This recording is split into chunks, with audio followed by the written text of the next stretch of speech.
大家好，我是谢驴。明天有中国人民大学的学生来采访外婆，之前很多粉丝给的建议非常好，说应该在外婆还唱得动、说得动的时候，多搞一些这种访谈的形式，把老艺人对评弹艺术的感悟通过视频的形式保存下来。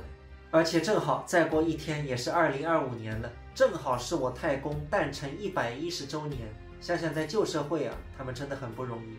我太公倪平谦一个人要养6个女儿，就靠他一张嘴一把3弦。我现在养1个儿子头都大，所以那时候说书啊真的是压力很大，很不容易。苏州评弹已经快600年历史了，在一代代人的努力下，它一定会传承下去。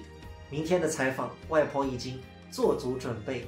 Later， 老婆，你来做啥么子叫？我来做鸡肉。啊，你来做手摇啊？啥天做一个叫？就关下个，喊我多点奶子药，不然奶子药碎脱噻。我做饭一个简单就容易做。采访的人马上一袋子。哦，弟弟不面子的，兰州种了鱼呢啊！阿姨来。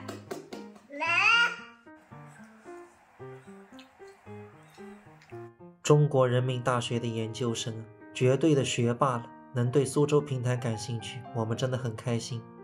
主要就是了解一下，我养了父亲了，早就来这里工作噻，所以我养起来那么丰厚几个。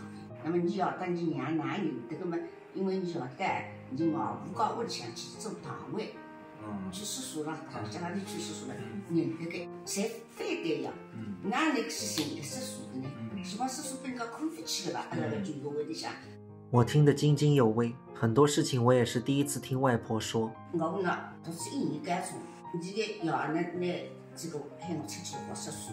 那么一方面想想是讲年纪嘛大噻，你嘛欢喜叔叔，那么旁边人嘛还有圈子，你讲你为啥个侬欢喜叔叔嘛？你要分侬弄到出去，这个培养你，评上当，不知道。